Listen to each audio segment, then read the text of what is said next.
जबान की हिफाजत करना चाहते हैं, इसलिए बाहर के आदमी को 3 दिन ठहराते हैं, उसके बाद नहीं ठहराते हैं। इतना बड़ा जलसा हो रहा है। एक मुकर्रिर ने कहा कि इस मजमे में कौन कौन हाफिज हैं, छोटे हैं या बड़े हैं, पुराने हैं या नए हैं, सब खड़े हो जाओ। तो देखा इधर से भी खड़े हो गए, उधर से भी खड़े हो गए, इधर से भी खड़े हो गए। तो देखा कि भाई मजमे में हाफिज ही हाफिज हैं। तो कहा कि गौर करो मुसलमानों, जब इस जलसे में इतने हाफिज हैं तो बस्ती में कितने होंगे? जब बस्ती में इतने हैं तो शहर में कितने होंगे? जब शहर में इतने हैं तो मुल्क में कितने होंगे? अब इंसाफ से बताओ, सर पर हाथ रख करके बताओ, सीने पर हाथ रख करके बताओ, जब इतने हाफिजों के सीने में कुरान महफूज है तो कुरान को कोई खत्म कर सकता है? नहीं कर सकता। 3 बात मैं आपसे कहने के लिए जा रहा हूं, इसको ध्यान से सुनिएगा। कोई भी बच्चा आपके समाज का अगर हाफिज बनना चाहे तो आप उसको ताना मत मारिएगा कि बेटा हाफिज बन करके क्या करोगे। ताना मत मारिएगा। कोई बच्चा अगर हाफिज बनना चाहे तो आप कहिए बन जाओ।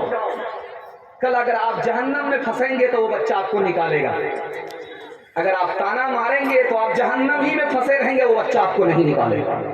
दूसरी बात याद रखिए, आप चाहते हैं कि मेरा बच्चा स्कूल में भी पढ़े, मदरसे में भी पढ़े, हाफिज भी बने, मास्टर भी बने। मैं रास्ता बता रहा हूँ, ध्यान से सुन लीजिएगा, तजुर्बा कीजिएगा। अल्लाह आपके बच्चे को मास्टर भी बनाएगा, हाफिज भी बनाएगा। मैं रास्ता बता रहा हूँ। आपका बच्चा 5 साल स्कूल में पढ़े, स्कूल में पढ़ने दीजिए। 5 साल के बाद स्कूल से हटा दीजिए, मदरसे में दाखिल कर दीजिए 3 साल के लिए। बच्चा 3 साल में हाफिज बन जाएगा। और जो बच्चा हाफिज बन जाता है उसका दिमाग इतना तेज हो जाता है, इतना तेज हो जाता है जैसे पत्थर पर चाकू तेज हो जाता है। अब जो वो 3 साल पीछे हो गया, उसके साथी 3 साल आगे बढ़ गए हैं, इसका दिमाग कंप्यूटर हो जाता है, ये सबको पीछे कर देता है, सबसे आगे निकल जाता है। एक आखिरी बात बता रहा हूं, बच्चे को मास्टर बनाइए, डॉक्टर बनाइए, इंजीनियर बनाइए, प्रोफेसर बनाइए, सब कुछ बनाइए, आपको इजाजत है। लेकिन कुरान की तालीम से बच्चे को महरूम मत कीजिएगा। कुरान की तालीम से अगर आपने महरूम किया, कुरान की तफसीर में लिखा है अल्लाह अपनी जन्नत से आपको महरूम कर देगा। एक मिसाल पर पैगाम खत्म कर रहा हूं। कुरान कितना बड़ा इनकलाब लाता है, मैं एक मिसाल पर पैगाम खत्म कर रहा हूं। एक लड़का आशिक हो गया लड़की के ऊपर। वो लड़की मुसलमान नहीं थी, ईसाई थी। उसने शर्त रख दिया तुमको धर्म बदलना होगा, इस्लाम से निकलना होगा। ये मजनू तैयार हो गया, इस्लाम को भी छोड़ दिया, घर को भी छोड़ दिया, खानदान को भी छोड़ दिया, मुल्क को भी छोड़ दिया, शहर को भी छोड़ दिया, सब कुछ छोड़ दिया। उस लड़की के पीछे दीवाना हो गया, ईसाई बन गया। लेकिन उसके सामान में कुरान रखा हुआ था। रोज वो कुरान को जब देखता था तो कुरान उसको चोट करता था कि तुम पहले मुसलमान थे, आज ईसाई हो, तुम पहले इस्लाम में थे, आज इस्लाम से निकल गए। कुरान ने असर किया, जो इस्लाम से बाहर हो गया था इस्लाम के अंदर दोबारा कलमा पढ़कर दाखिल हो गए।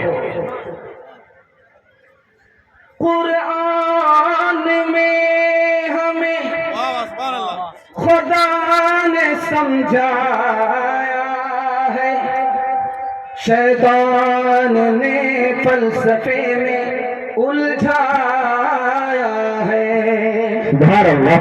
दुनिया ने दीन को भुला रखा है, गफलत की नींद में सुला रखा है। इस दौर में खुश नसीब है ये अकबर जिसने कुरान को खुला रखा है। ताकों में सजाया जाता हूँ, आँखों से लगाया जाता हूँ, तावीज़ बनाया जाता हूँ, धो धो के पिलाया जाता हूँ। कसम लेने के लिए तकरार की नौबत आती है, तब मेरी जरूरत पड़ती है। हाथ पे उठाया जाता हूँ, आइंदा पढ़ेंगे। हाथ उठाइए इंशाल्लाह। ये देखिए कितने चोर पकड़े जा रहे हैं, जरा ध्यान रखिए। दूसरा पैगाम बड़ा खूबसूरत मुताला आपकी खिदमत में लेकर के आ रहा हूँ, माँ बहनों के हवाले से लेकर के आ रहा हूँ। आप लोग मुकम्मल सुनने के लिए तैयार हैं? दोनों हाथ उठाइए इंशाल्लाह। साली पर ज्यादा मेहरबान होंगे, हाथ उठाइए इंशाल्लाह। मैं लेकर के आ रहा हूँ, इसको ध्यान से सुनिएगा। कर्नाटक में कॉलेज में लड़की आ रही है, मिसरे का जवाब उसने लिखा। बादशाह ने खुश होकर के उसको ईरान से बुलाया, कहा कि मैं उसको गोद में बिठाना चाहता हूँ, गले लगाना चाहता हूँ, मुंह मांगा इनाम देना चाहता हूँ। उस लड़की ने अपना फैसला सुनाया कि तुम अजनबी हो, मेरे लिए गैर मर्द हो, मैं तुम्हारे इनाम लेने के लिए जाऊंगी तो तुम मुझे गले लगाओगे, हाथ मिलाओगे, इनाम दोगे। ऐसे इनाम को लाख तो मार सकती हूँ, बेपर्दा होकर के खुदा रसूल को नाराज नहीं कर सकती। तीसरी मिसाल दे रहा हूं, ध्यान से सुनिएगा। नबी की मछली से सवाल उठा है, मर्दों के पास जवाब नहीं है। बेहतर औरत कौन है, बेहतर मर्द कौन है, अच्छा मर्द कौन है, अच्छी औरत कौन है, किसी के पास जवाब नहीं है। अल्लाह के रसूल ने कहा कि औरत की मजलिस में जाओ, फातिमा अगर बैठी है तो फातिमा से सवाल पूछो, फातिमा किसकी बेटी है, नबी की बेटी है, नबी का की नूरे नजर है, नबी की लफ्ते जिगर है, पूछो सवाल। फातिमा के पास अली गए, सवाल पूछा, सबसे अच्छी औरत कौन है, सबसे अच्छा मर्द कौन है। फातिमा ने 1 मिनट में जवाब दिया, जो दूसरे को ताक झांक ना करे, इससे अच्छे औरत कोई नहीं। जो दूसरे को औरत को ताक झांक ना करे, इससे अच्छा मर्द नहीं। आपको सुनकर के हैरत होगी, ताज्जुब हो रहा होगा कि मुल्क में पर्दा के खिलाफ हिंदू है, गलत है। हिंदू धर्म में भी पर्दा है। 3 औरत की मिसाल दे रहा हूं। रामायण हिंदू धर्म की किताब है, महाभारत हिंदू धर्म की किताब है। कौशल्या जी राम जी की माँ है। दूसरा आदमी आया मिलने के लिए, मर्द आया, बादशाह आया मिलने के लिए, ये सामने नहीं गई। नौकर को भेजा, पूछा गया कि तू सामने क्यों नहीं गई, बादशाह तुमसे मिलने के लिए आया है। कहो मेरा भाई नहीं है, मैं सामने नहीं जा सकती, मेरा शौहर नहीं है, मैं सामने नहीं जा सकती, मेरा बाप नहीं है, मैं सामने नहीं जा सकती, मेरा बेटा नहीं है, मैं सामने नहीं जा सकती, मैं औरत हूँ, पर्दे में रहने वाली हूँ, पर्दे से बाहर नहीं जा सकता। रामायण में लिखा हुआ। दूसरी बात याद रखिए जो मैं आपको सुनाने के लिए जा रहा हूँ। सीता जी भाभी होती हैं और लक्ष्मण कौन होते हैं, देवर होते हैं। सीता जी भाभी हैं, लक्ष्मण कौन है, देवर हैं। देवर से पूछा जा रहा है तुम्हारी भाभी का चेहरा कैसा है, काला है या गोरा है, नाटी है या मोटी है, लंबी है या पतली है। तो क्या कहते हैं कि मैंने तो चेहरा देखा ही नहीं है, चलते हुए पैर देखा है, वो तो पर्दे में रहती है, पर्दे से बाहर नहीं रहती, इसलिए पैर देखा है, चेहरा नहीं देखा। तीसरी बात को याद रखिए, कौन कहता है कि हिंदू धर्म में पर्दा नहीं है, कौन कहता है कि हिंदू धर्म में पर्दा नहीं है। मैं बताने के लिए जा रहा हूँ। दरूदी नाम की औरत है, मजमा के सामने लाया गया। उस दरूदी ने कहा कि तुम पर अल्लाह का अजाब आए, तुम पर अल्लाह का कहर टूटे, कि जिसको कि सिर्फ शौहर ने देखा था, दुनिया ने नहीं देखा था। मेरे चेहरे को सिर्फ शौहर ने देखा था, घर के लोगों ने देखा था, किसी ने नहीं देखा था। तुम जालिमों ने मुझे मजमे में ला करके, मर्दों के सामने करके, आज का दिन मेरे ऊपर तूफान बना दिया। तुम पर अल्लाह का कहर टूटे। रामायण कहती है कि हिंदू धर्म में पर्दा है, महाभारत कहती है हिंदू धर्म में पर्दा है। जो पर्दे के खिलाफ है वो सियासी रोटी सेकने वाला है, वो अधर्मी है, धर्म का पाबंद नहीं है। वाह वाह वाह। आपको राज बता रहा हूं, पर्दा ईसाइयों में भी था। 16वीं सदी तक पर्दा था। पर्दा 16वीं ईस्वी के बाद खत्म हो गया। 16वीं सदी तक ईसाइयों में भी पर्दा था। 2 मकसद के लिए पर्दा हटाया गया कि जब औरत पर्दे में होती है तो मर्दों को कमाना पड़ता है, बाहर निकलना पड़ता है। जब औरत को घर से बाहर करेंगे तो कमाना मर्दों को नहीं पड़ेगा, औरत को पड़ेगा। औरत को बाहर निकालने के लिए ताकि मर्द को कमाना ना पड़े, इसलिए औरत को बाहर निकाला। दूसरा मकसद था, जब औरत घर में रहेगी तो इससे जिना नहीं होगा, इससे मतलब नहीं निकाला जाएगा। इनको इस मकसद से निकाला कि कमाने के बहाने से निकालो ताकि उससे जिना करना आसान हो जाए, इसलिए औरत को पर्दे से बाहर निकाला। जिसकी फितरत थी हया और आबरू, इस्मतों की पुतली में तू हो, जिसकी फितरत थी हया और आबरू, इस्मतो इफ़्फ़त की पुतली निक हो। जिसकी फितरत थी हया और आबरू, इस्मतो इफ़्फ़त की पुतली निक हो गई तहज़ीब मग़रिब से खराब, हो गई तहज़ीब अमरीका से खराब, हो गई तहज़ीब यूरोप से खराब, कर दिया रुसवा, कर दिया बदनामो रुसवा कुबको।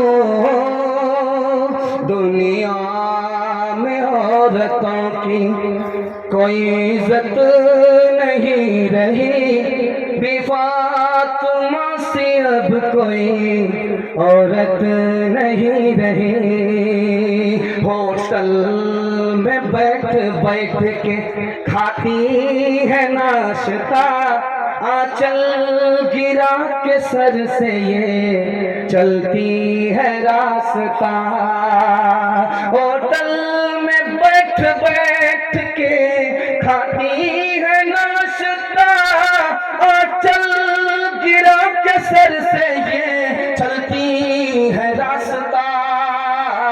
पर्दे की इनको कोई जरूरत नहीं रही, फातिमा से अब कोई औरत नहीं रही। चप्पल है ऊंचे हील की और ऊंटनी सी चाल, होठों पे लिपस्टिक लगा के कर रही है लाल। चप्पल है ऊंचे हील की और ऊंटनी सी चाल, होठों पे लिपस्टिक लगा के कर रही है लाल।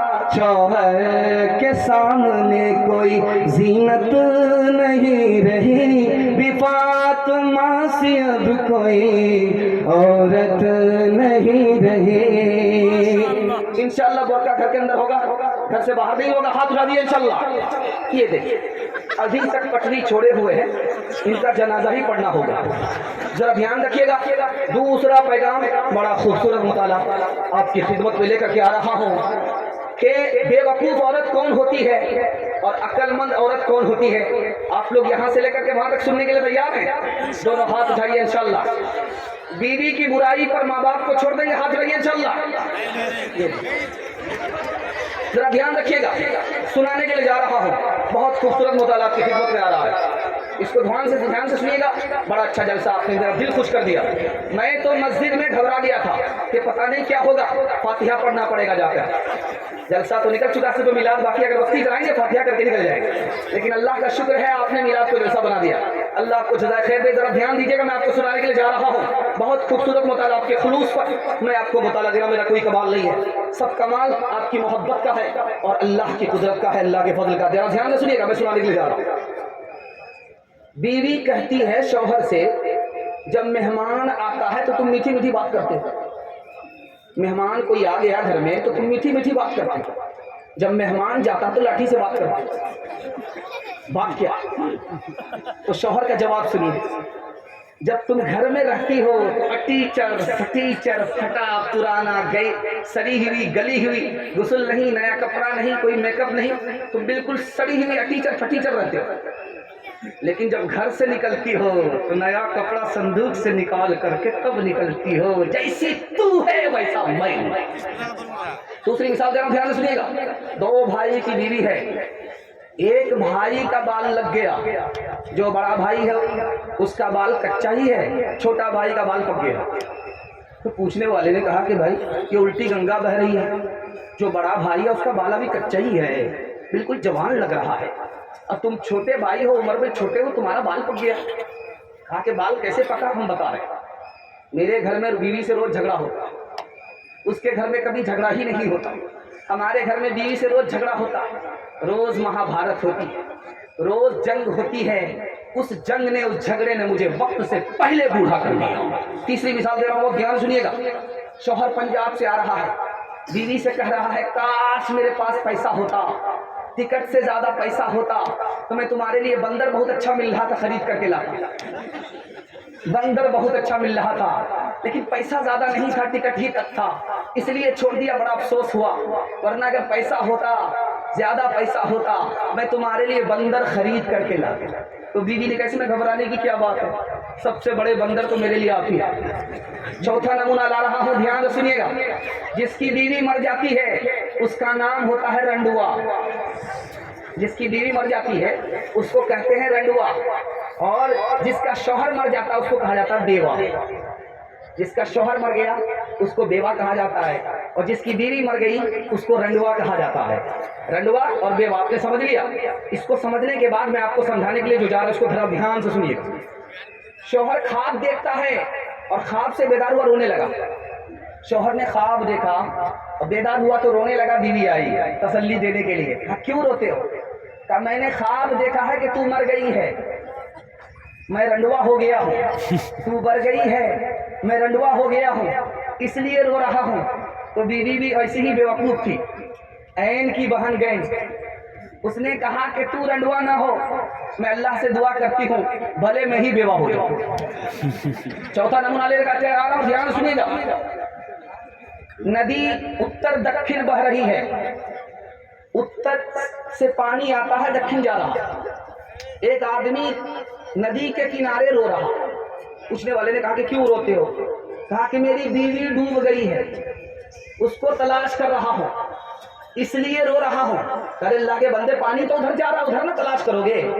कहा कि मेरी बीवी उल्टी खोपड़ी की थी, इसलिए इधर डूब रहा। क्या पता डूबने के बाद वो उल्टी ही जा रही है। चौथा नमूना ला रहा हूं, ध्यान से सुनिएगा।